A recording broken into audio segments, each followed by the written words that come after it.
జాతి మెచ్చిన ఖ్యాతి పొందిన కళాఖండాలు ఖరాద్ తివాచీలు రగ్గులు. గుజరాత్ రాష్ట్రం కచ్ ప్రాంతంలో కొన్ని కుటుంబాలకే పరిమితమైన కళ ఆదరణ ఉన్న నేత పనివారాల వలసలతో క్రమముగా కనుమరుగవుతోంది.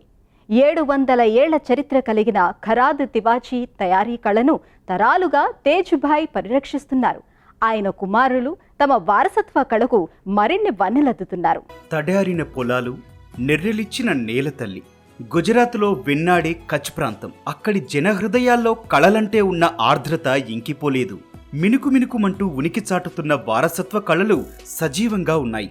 ఇందుకు ముఖ్య కారకులు భుజ్ సమీపాన కుక్మా గ్రామవాసులైన తేజషీభాయ్ మార్వాడా, ఆయన కుటుంబ సభ్యులు.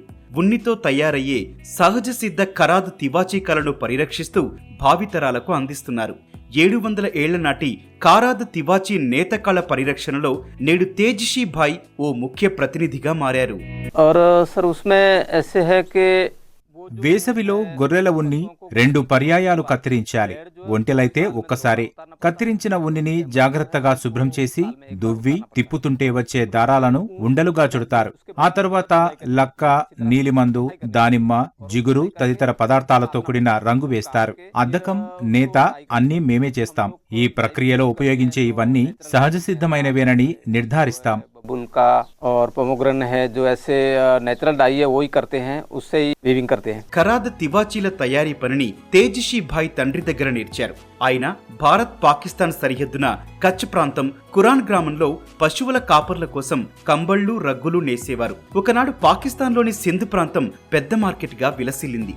కానీ దేశ విభజన తర్వాత పూర్తిగా కనుమరుగైంది. కేవలం కొద్ది కుటుంబాలకే పరిమితమైంది. ఈ వారసత్వ ఖరాద్ తివాచీ నేత పనిని తేజషీభాయ్ ముందుకు తీసుకెళ్లారు. జాతీయ, అంతర్జాతీయ స్థాయిలో ఖ్యాతి గడించారు. ఖరాద్ తివాచీ నేత శైలి. వీటిని కేవలం తివాచీలు, రగ్గులుగానే చూడకూడదని తేజషీభాయ్ చెబుతుంటారు. ఇవి చరిత్రను, కళా సృజనను పొదిగిన మేలిమి కళనేత కళాఖండాలంటారు. जैसे हमारे पूर्वजों ने संघर्ष किया, మా పూర్వీకులు కష్టాలు పడ్డారు, కళను నిలబెట్టారు. వారి స్వేదం, శ్రమ, సాంస్కృతిక వారసత్వ ఫలాలనే నేడు మేము పొందుతున్నాం. ఈ కళ పూర్తి సహజ సిద్ధమైన కళ. సంరక్షించేందుకు అంకితమయ్యాం. నా పెద్ద కుమారుడు 2018లో రాష్ట్ర స్థాయి పురస్కారం పొందాడు. చిన్న కుమారునికి 2022లో పురస్కారం లభించింది.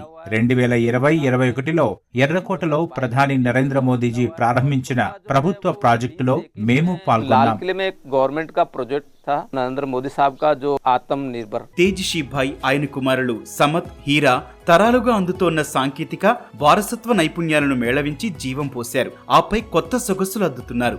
ఇవి సృజన రంగరించి ఎంతో శ్రమతో నేసినవి. తరాలుగా వారి వ్యాపార పరిణామ క్రమానికి ప్రతీకలు. తేజషీభాయ్, ఆయన పూర్వీకులు సంచార జాతులు సేకరించి ఇచ్చిన ఒంటె ఉన్నిని ఉపయోగించేవారు. ఇప్పుడు తేజషీభాయ్ కేవలం గొర్రె ఉన్నినే వాడుతున్నారు. అలనాటి నైపుణ్యం, సహజత్వం కోల్పోకుండా కొత్త వన్నెలు అద్దుతున్నారు. కొన్ని రకాల తివాచీలు, రగ్గుల నేతకు నెరల వ్యవధి అవసరం. సంచార జాతులు, ఒంటెల మీద దేశ దేశాలు తిరిగిన రోజుల్లో ఈ కళ విలసిల్లింది. बार बार प्रश्न वही आते. మేము ఎన్నో కష్టాలు పడ్డాం. గతంలో మా సామాజిక వర్గంలో ఎందరో ఖరద్ శైలి తివాచీలు, రగ్గులను తయారు చేశారు. కుటుంబ పోషణకు మేమంతా వ్యవసాయం, పశుపోషణ చేపట్టాం. ఆ రోజుల్లో ఒంటెల మీద ప్రయాణమే మాకు ఏకైక రవాణా సదుపాయం. నా పెళ్లైనప్పుడు భార్యను తీసుకువచ్చేందుకు ఒంటె మీద నేను తయారు చేసిన ఖరద్ తివాచీ వేశాను. जो ये वीविंग करते थे. తేజషీభాయ్ నేసిన ఖరాద్ తివాచీలు అంతర్జాతీయ గుర్తింపు పొందాయి. ఆ కళా సృజన, ప్రతిభ ఎంత ఉన్నతంగా ఉంటాయంటే ఆయన తివాచీలను సిడ్నీ మ్యూజియంలో ప్రదర్శించారు. ముంబైలోని ఛత్రపతి శివాజీ మహారాజ్ వస్తు సంగ్రహాలయంలో ఉంచారు. జాతి మెచ్చిన కళనేత తివాచీల ఖ్యాతి దేశ సాంస్కృతిక సరిహద్దులు చెరిపివేసింది. వాటి విశిష్టత అంతర్జాతీయంగా మారుమోగింది. ఇలా కచ్ ఖరద్ తివాచీలు విదేశాలను ఆకర్షించాయి. गवर्नमेंट को ये तो सोचना चाहिए. ప్రభుత్వం ఈ కళారూపంపై మరింత దృష్టి పెట్టాలి. నేను 2008లో రాన్ ఉత్సవ్లో అవార్డును అందుకున్నాను. ఈ పండుగకు అన్ని ప్రాంతాల నుంచి ప్రజలు వచ్చారు.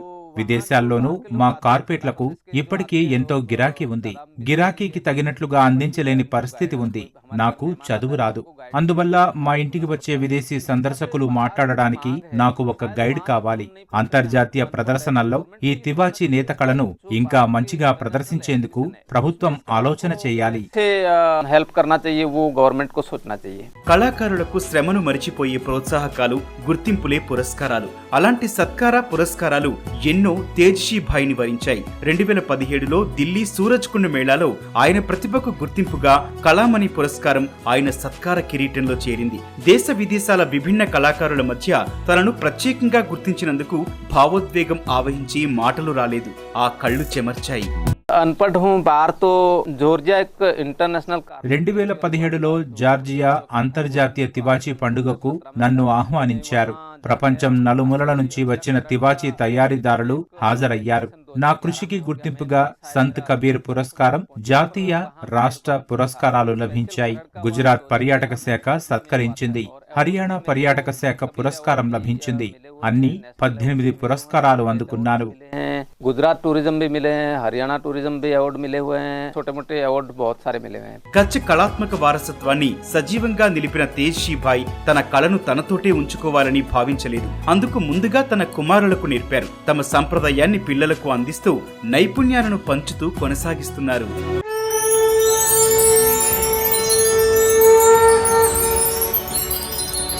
జై హో.